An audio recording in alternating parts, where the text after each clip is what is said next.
Hello, ఈరోజు topic మనది how to break the mode of transmission. మనం లాస్ట్ వీడియోలో chain of transmission, elements of transmission, hand washing, AB alcohol based hand rub, surgical hand washing దాని గురించి చూసాము. ఒకవేళ చూడకపోతే లాస్ట్ వీడియో చూడండి. దాంట్లో మనం డిస్కస్ చేసుకున్నాం mode of transmission weakest part దీంట్లో చైన్ ఆఫ్ ట్రాన్స్మిషన్లో. మనం how to break the mode of ట్రాన్స్మిషన్లో మెయిన్ ఏది వస్తుంది అంటే హ్యాండ్ వాషింగ్ వస్తుంది.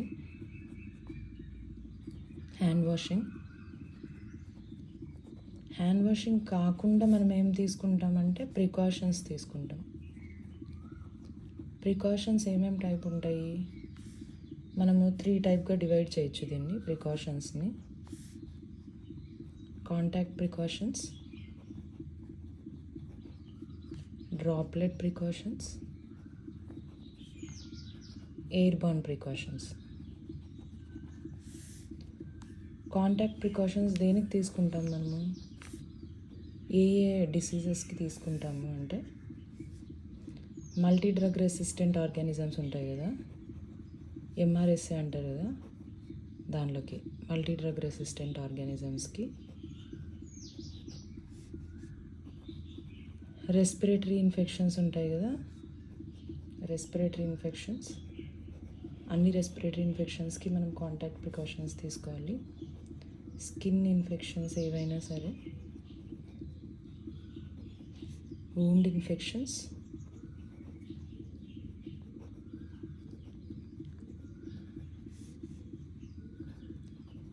Enteric infections. ఎంటరిక్ సిస్టమ్ అంటే ఏమి?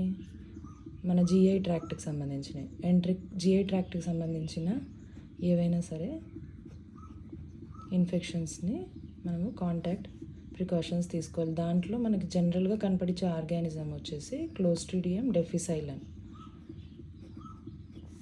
అవి కాకుండా ఐ ఇన్ఫెక్షన్స్. ఈ అన్ని ఇన్ఫెక్షన్స్లో మనము కాంటాక్ట్ ప్రికాషన్స్ తీసుకోవాలి. దీనికి నిమోనిక్ మిస్టర్ వి అని పెట్టుకున్నారు.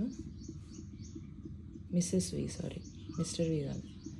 ఎం అంటే multi drug resistant organisms, R అంటే రెస్పిరేటరీ ఇన్ఫెక్షన్స్, ఎస్ అంటే స్కిన్ ఇన్ఫెక్షన్స్, డబ్ల్యూ అంటే వూండ్ ఇన్ఫెక్షన్స్, ఈ అంటే enteric infections, especially clostridium difficile ఉన్నది, ఈ అంటే ఐ ఇన్ఫెక్షన్స్. దీనిలన్నిటికీ మనము కాంటాక్ట్ ప్రికాషన్స్ తీసుకుంటాం.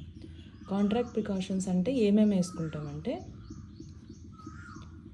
స్టాండర్డ్ ప్రికాషన్స్ తీసుకొని దాంతోపాటు గౌను, గ్లౌస్, ప్లస్ పేషెంట్స్కి ఏమి వేయాలి మనము? సింగిల్ రూమ్ వేయాలి.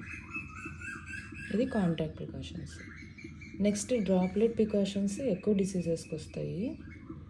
ఏమేమి అంటే sepsis, scarlet fever,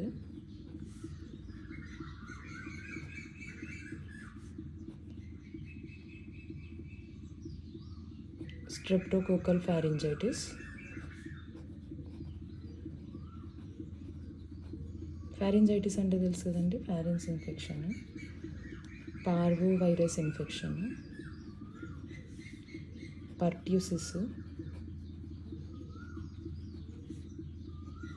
influenza, diphtheria,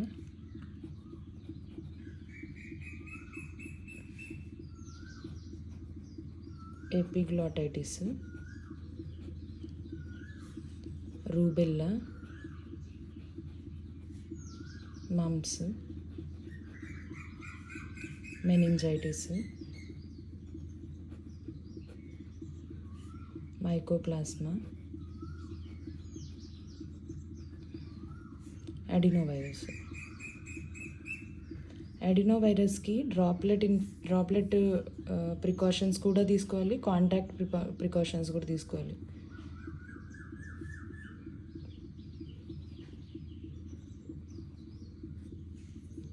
ఓకేనా?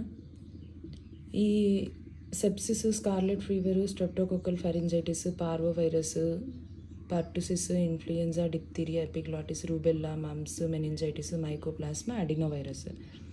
దీని అన్నిటివి ఫస్ట్ లెటర్లు గుర్తుపెట్టుకుంటే మీకు ఇవన్నీ గుర్తుంటాయి. ఫస్ట్ లెటర్లు అన్నీ కలిపితే స్పైడర్ మ్యాన్ అనే ఒక నెమోనిక్ వస్తుంది. 3 ఎస్సులు, 3 పీలు, ఐడిఈఆర్, 3 ఎమ్ములు, ఏఎన్, స్పైడర్ మ్యాన్ అవుతుంది.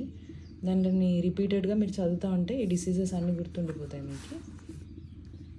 దీంట్లో మనం ప్రికాషన్స్ ఏం యూజ్ చేసామంటే స్టాండర్డ్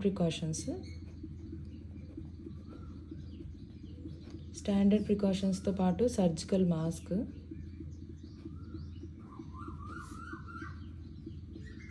ప్లస్ సింగిల్ రూమ్.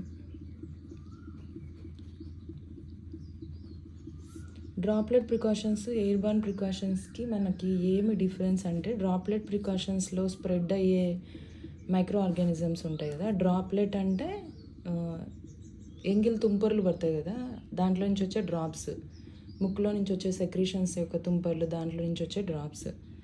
అవి మోర్ దెన్ 5 మైక్రాన్ ఉన్నాయనుకోండి, మైక్రాన్ సైజు దాన్ని, సైజు మోర్ దెన్ 5 మైక్రాన్ ఉంటే ఏమవుతుందంటే అది త్రూ డ్రాప్లెట్ ట్రాన్స్మిట్ అవుతుంది. ఒకవేళ అది ఎండిపోయింది అనుకోండి, కింద పడిన తర్వాత ఎండిపోయింది, గాల్లో కలిసిపోయింది, దాని సైజ్ తగ్గిపోతుంది. లెస్ దాన్ 5 మైక్రాన్ అయితే దెన్ అది అప్పుడు ఎయిర్బార్న్ ట్రాన్స్మిషన్ అవుతుంది. ఇప్పుడు ఎయిర్బార్న్లో ఏవేవి ట్రాన్స్మిట్ అవుతాయి అంటే డిసీజెస్, మీజిల్స్, ట్యూబర్క్యులోసిస్, టీబీ అంటాం కదా దాన్ని మనము. తర్వాత వచ్చేసి వారిసెల్లా జోస్టర్,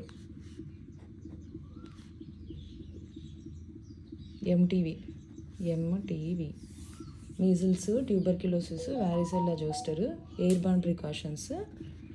దీంట్లో మనం ఏం యూజ్ చేస్తామంటే స్టాండర్డ్ ప్రికాషన్స్, N95 మాస్క్. ఇక్కడ మనం సర్జికల్ మాస్క్ యూజ్ చేసాము, ఇక్కడ మనము N95 మాస్క్ యూజ్ చేసాము. ఎందుకంటే పార్టికులేట్ మ్యాటర్ మనది లెస్ దాన్ 5 మైక్రాన్స్ ఉంటుంది, చాలా చిన్నగా ఉంటుంది కాబట్టి. ప్లస్ నెగటివ్ ప్రెషర్ రూమ్, తర్వాత పేషెంట్ రూమ్ ముందర ఇంకొక రూమ్ ఉంటుంది, దాన్ని మనం యాంటీ రూమ్ అంటాము, యాంటీ రూమ్. దీనివల్ల మనకి ఎయిర్బర్న్ ట్రాన్స్మిషన్ తగ్గుతుంది. ఇవి ప్రికాషన్స్ అండి. మనము లాస్ట్ స్టార్ట్ చేసిన దీంట్లో మన పార్టికులేట్ మ్యాటర్ స్ప్రెడ్ అయ్యే micro organisms size less than 5 micron ఉంటుంది, లెస్ దాన్ 5 మైక్రాన్. ఇవి precautions, contact precautions, droplet precautions, తర్వాత ఎయిర్బార్న్ ప్రికాషన్స్ అన్నమాట. ఈ precautions depending upon the disease, A organism spread అవుతుంది, ఏదైతే పని చేస్తుంది, దాన్ని బట్టి మనము ఫాలో అవుతాం. దీంట్లో ఏమైనా డౌట్స్ ఉంటే మీరు నాకు కామెంట్ సెక్షన్లో కామెంట్ పెట్టచ్చు.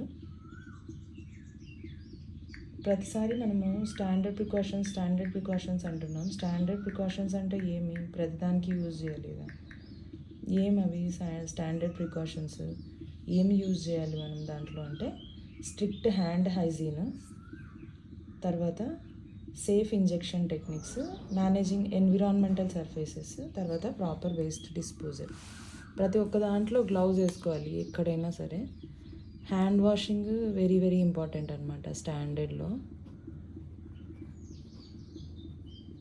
స్టాండర్డ్ ప్రికాషన్స్లో మనము ఏమేమి చేసామంటే హ్యాండ్ వాషింగ్ చేసుకుంటాం కదా, అది ప్రతిదానికి చేసుకోవాలి. దాంట్లో కూడా మనం మూమెంట్స్ ఆఫ్ హ్యాండ్ హైజీన్ గురించి మాట్లాడుకున్నాం కదా, 2 బిఫోర్ 3 ఆఫ్టర్, అవి ఫాలో కావాలి. తర్వాత సేఫ్ ఇంజెక్షన్ ప్రాక్టీసెస్, నీడిల్ని రీక్యాప్ చేయకోకుండా ఉండడము, ఎక్కడైతే మనం లోడ్ చేస్తామో ఆ లొకేషన్లోనే ఇవ్వడము, లేకపోతే దాన్ని ట్రేలో క్యారీ చేసుకొని తీసుకుపోవడము, ఇవన్నీ సేఫ్ ఇంజెక్షన్ టెక్నిక్స్. తర్వాత ఎన్విరాన్మెంటల్ సర్ఫేసెస్ని మనము పీరియాడికల్గా క్లీన్ చేసుకోవాలి. Proper waste disposal, biomedical waste management first class మాట్లాడుకున్నాం కదా వేస్ట్ డిస్పోజల్ గురించి. ఇవన్నీ స్టాండర్డ్ ప్రికాషన్స్ ఇవన్నీ ఫాలో కావాలి. ఇవన్నీ ఫాలో అవుతూ అవి కాకుండా ఎక్స్ట్రా మనము కాంటాక్ట్ ప్రికాషన్స్కి గౌన్, గ్లౌజ్ సింగిల్ రూమ్ ఇవ్వాలి. డ్రాప్లెట్ ప్రికాషన్స్కి స్టాండర్డ్తో పాటు సర్జికల్ మాస్క్ పేషెంట్కి సింగిల్ రూమ్ ఇవ్వాలి. తర్వాత ఎయిర్బోర్న్ ప్రికాషన్స్కి స్టాండర్డ్ ప్రికాషన్స్తో పాటు N95 మాస్క్ పెట్టుకోవాలి మనము. నెగిటివ్ ప్రెషర్ రూమ్ ఇవ్వాలి. తర్వాత యాంటీ రూమ్ ఇవ్వాలి.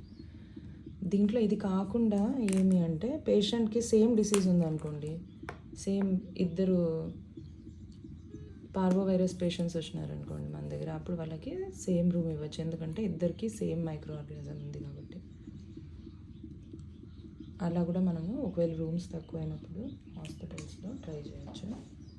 ఓకే అండి, ఈ క్లాస్ ఇంతే. దీని గురించి మీకు ఏమైనా డౌట్స్ ఉంటే కామెంట్ చేయండి కామెంట్ సెక్షన్లో. Thank you for listening.